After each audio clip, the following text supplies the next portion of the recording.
Hello guys, most welcome. हम कर रहे हैं HRM ह्यूमन रिसोर्स मैनेजमेंट। इसमें हमारा चैप्टर नंबर चल रहा है सेकंड। चैप्टर नंबर सेकंड में लास्ट टॉपिक बच गया है, फिर ये चैप्टर कंप्लीट हो जाएगा, वो है वर्क लाइफ बैलेंस। फिर हम न्यू चैप्टर स्टार्ट कर देंगे। देखो, ये अगर एग्जाम में इसके बारे में क्वेश्चन आता ना, तो इसकी हेडिंग में इसका आंसर छिपा हुआ है। कोई भी इंसान होता है ना, हाँ, उस दो लाइफ जीता है, दो जिंदगी जीता है। एक होती है उसकी वर्क लाइफ, और सेकेंड होती है उसकी पर्सनल लाइफ। ठीक है, ओके जी, बिल्कुल हर इंसान ऐसा ही करता है। हाँ, तो जो वर्क लाइफ होती है, यानी कि उसका जॉब, उसका करियर, है ना, उसका ऑफिस, उसका बिजनेस, और पर्सनल लाइफ में आ जाता है उसका फैमिली, उसके फ्रेंड्स, सोसाइटी, ये सब उसकी पर्सनल और उसका सेल्फ खुद, है ना।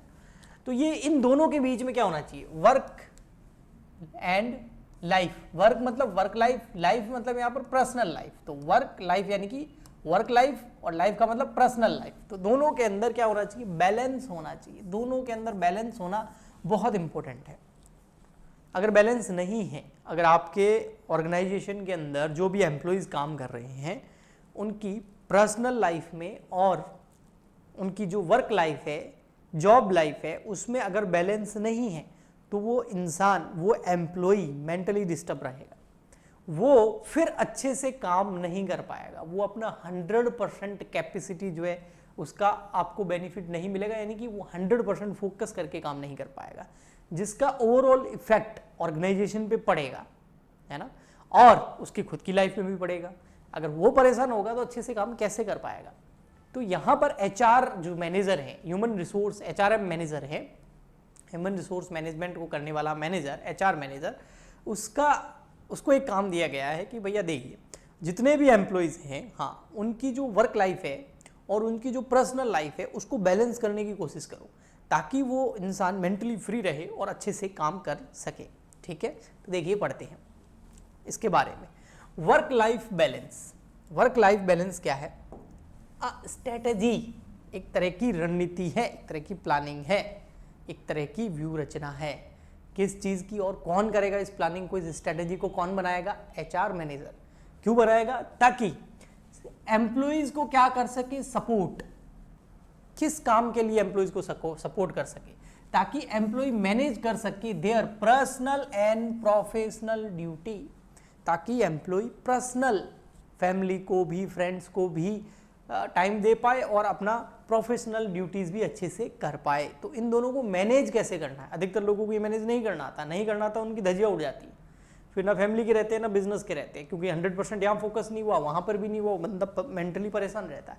तो ये सब अच्छे से इन दोनों में बैलेंस करने में HR मैनेजर का काम है कि इस तरीके से एम्प्लॉयज़ की हेल्प करना और उनको बताना कि ये कैसे हो सकता है। आगे देखिए, एम्प्लॉयज आर एंकरेज। एम्प्लॉय को एंकरेज करना चाहिए क्या? कि एम्प्लॉय अपना टाइम जो है उसको मैनेज करे एंड कीप अ बैलेंस, और बैलेंस करे टाइम का। इस तरीके से टाइम को एलोकेट करे।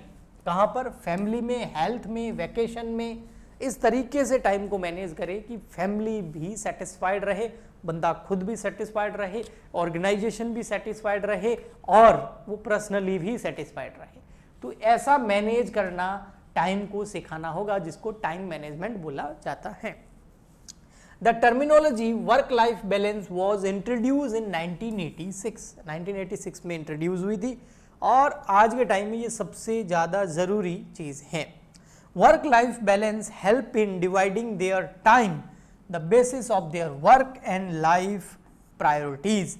Employ feel more relaxed. अगर वर्क लाइफ बैलेंस हो जाता है, पर्सनल लाइफ और वर्क लाइफ बैलेंस हो जाती है, तो एम्प्लॉय जो है वो रिलैक्स फील करता है और उसकी प्रोडक्टिविटी जो है वो एनहांस होती है, यानी कि बढ़ती है। कब? Everything feel managed. देखो, अगर work life, personal life balance होगी, रिलैक्स फील करेगा, प्रोडक्टिविटी एनहांस होगी, बढ़ेगी, और वो सब कुछ जो है अच्छे से मैनेज करना फील करेगा। ओके जी, तो ये हो गया work life balance. I hope आप इसको बहुत अच्छे से अब लिख पाएंगे। यहां पर आप चार्ट भी देख सकते हैं। वर्क लाइफ बैलेंस में पर्सनल लाइफ आ गई, प्रोफेशनल लाइफ आ गई। पर्सनल लाइफ में फैमिली, फ्रेंड, खुद आ गया, और प्रोफेशनल लाइफ में जॉब, करियर, बिजनेस वगैरह आ गया। ओके, ठीक। नीड क्या है, जरूरत क्या है? Need of work life balance, hectic work schedule. आज के टाइम में मॉडर्न एज के अंदर हेक्टिक वर्क शेड्यूल होता है। हेक्टिक मतलब बहुत ही, एक तरीके से कह सकते हैं कठिन, है ना। शेड्यूल बहुत, बोलते हैं ना हमारा शेड्यूल ही ऐसा है कि चाह के भी टाइम नहीं दे पाते हैं। तो इसलिए यहाँ पर बैलेंस करना बहुत इंपॉर्टेंट है। 8 to, है ना, होता है 9 to 5 जॉब, टाइमिंग ही होता है ऑफिशियली, लेकिन वास्तव में 9 to 5 नहीं होता है। कंपनीज के अंदर, कॉर्पोरेट सेक्टर के अंदर 9 to 10 जॉब होता है। टारगेट्स दिए जाते हैं, उनको अचीव करना होता है, बॉस रोक लेता है, मजबूरी एम्प्लॉय की, ठीक है।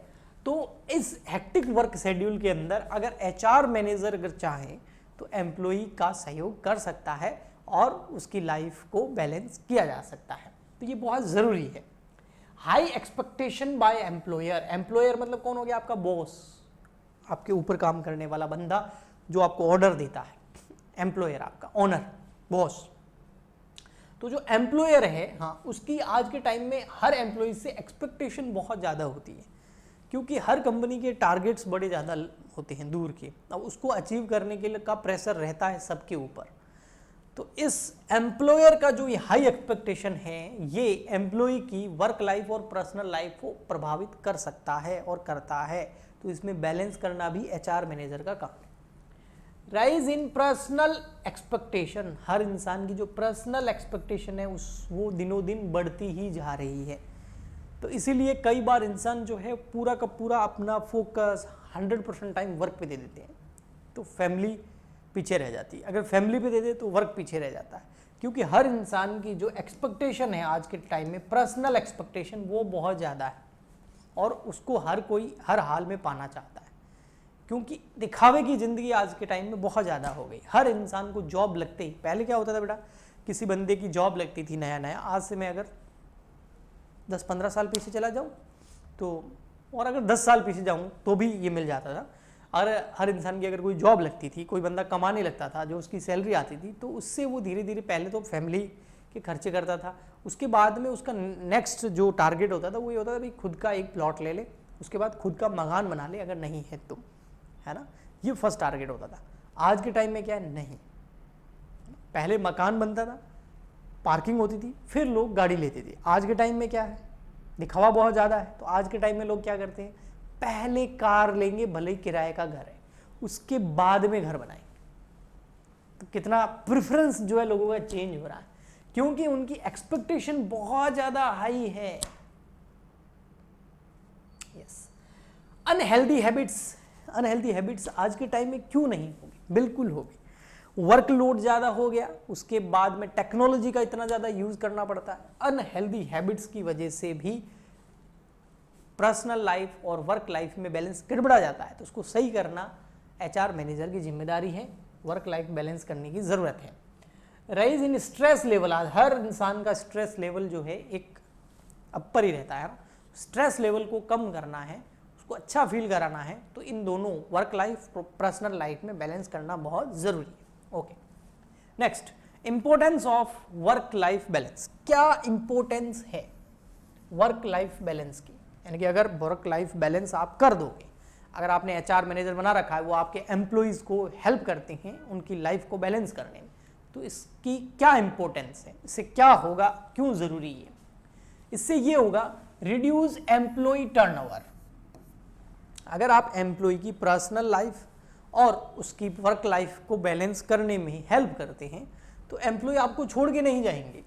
एम्प्लॉय टर्नओवर रेशियो बहुत कम हो जाएगा, लोग आपसे जुड़े रहेंगे, आपकी कंपनी में जुड़े रहेंगे, और आपके जो बहुत एक्सपीरियंस्ड लोग हैं, जो आपकी कंपनी में कई सालों से काम कर रहे हैं, आपकी कंपनी की वो रीढ़ की हड्डी है, वो कभी आपको छोड़ के नहीं जाएगी। ओके, जो बैकबोन है वो आपके साथ रहेगी। रिड्यूस्ड एब्सेंटिज्म, यानी कि एब्सेंट नहीं रहेंगे लोग काम पे आएंगे, क्योंकि उनको स्ट्रेस नहीं होगा, वो काम से जी नहीं चुराएंगे, तो डेली आएंगे, उनकी छुट्टी कम रहेगी, छुट्टियां नहीं लेंगे। इम्प्रूव्ड परफॉर्मेंस, उनकी परफॉर्मेंस इंप्रूव होगी, स्ट्रेस लेवल कम होगा, अच्छा फील करेंगे, हैप्पी फील करेंगे, तो उनकी परफॉर्मेंस एनहांस होगी, तो उनकी परफॉर्मेंस जो है बढ़ेगी, अच्छी होगी, अपना 100% दे पाएंगे। मोटिवेटेड एम्प्लॉइज, इससे एम्प्लॉइज को मोटिवेट मिलता है ना, क्योंकि उनकी परफॉर्मेंस बढ़ती है तो उनको इंसेंटिव भी अच्छे मिलते हैं, उनकी तारीफ भी होती है, अवार्ड्स भी मिलते हैं, तो उनको मोटिवेशन भी मिलता है। तो वर्क लाइफ बैलेंस बहुत इंपॉर्टेंट चीज़ है। Strategy to create work life balance, क्या स्ट्रेटजी है वर्क लाइफ बैलेंस को क्रिएट करने की? क्या कोई स्ट्रेटजी बनाई जा सकती है? यस, दो स्ट्रेटजीज बताई गई हैं यहाँ पर। फर्स्ट है step that can be taken by employer, employer कुछ स्टेप ले सकता है और कुछ स्टेप एम्प्लॉय ले सकता है, तो दोनों मिलकर के जो है वर्क लाइफ बैलेंस कर सकते हैं। एम्प्लॉयर क्या स्टेप ले सकता है, यानी कि बॉस क्या स्टेप ले सकता है कि एम्प्लॉइज की वर्क लाइफ बैलेंस अच्छा हो?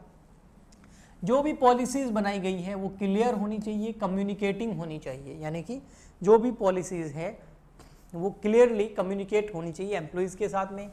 जो आपके मैनेजर्स हैं, एचआर मैनेजर्स हैं, उनको ट्रेनिंग दो ताकि वो लोगों की वर्क लाइफ बैलेंस को मेंटेन कर पाए, लोगों को समझा पाए, कुछ प्रोडक्टिव दे पाए, ऐसे ही बातें नहीं करें, वास्तव में कुछ ऐसा इलाज बताएं, ट्रीटमेंट बताएं जिससे लोगों को वर्क लाइफ बैलेंस यानी कि पर्सनल लाइफ और वर्क लाइफ को बैलेंस करने में मदद मिले, और ही ऊपरा ऊपरी बातें नहीं हो। तो ट्रेनिंग दो अपने।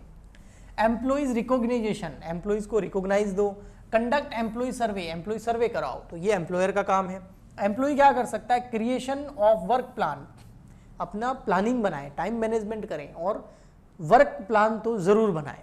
शेड्यूल लेजियर एक्टिविटीज, जो काम के अलावा एक्टिविटीज हैं उनका एक शेड्यूल बनाएं। मेकिंग वर्क प्रायोरिटीज बनाएं। कंट्रोलिंग डिस्ट्रैक्शंस, जो डिस्ट्रैक्शन है उनको कंट्रोल करें, उनको कंट्रोल करना बहुत इंपॉर्टेंट है, जो आपको डिस्ट्रैक्ट करते हैं बैलेंस बनाने में। ओके, ठीक। आप बोलोगे सर इतना कौन करता है आज के टाइम में, ऐसा होता है क्या? अरे होता है। कॉर्पोरेट सेक्टर में जॉब करके देखो, इनकी जरूरत पड़ जाएगी आपको। अभी तो विद्यार्थी हो, स्टूडेंट हो। Okay, yes. आप चाहे तो इनको डिटेल में पढ़ सकते हैं, मैंने आपको बता दिया है, ये नोट्स आपको जो है मिल जाएंगे। बट ये नोट्स केवल और केवल जो पेड स्टूडेंट हैं उनको अवेलेबल होते हैं, ठीक है? जिन्होंने पेड कोर्स ले रखा है उनको अवेलेबल होते हैं, ठीक है? सो आई होप ये चैप्टर आपको क्लियर हो गया होगा। मिलते हैं नेक्स्ट लेक्चर के अंदर, नेक्स्ट चैप्टर के अंदर, चैप्टर नंबर 3 में। तब तक के लिए गुड बाय, थैंक यू।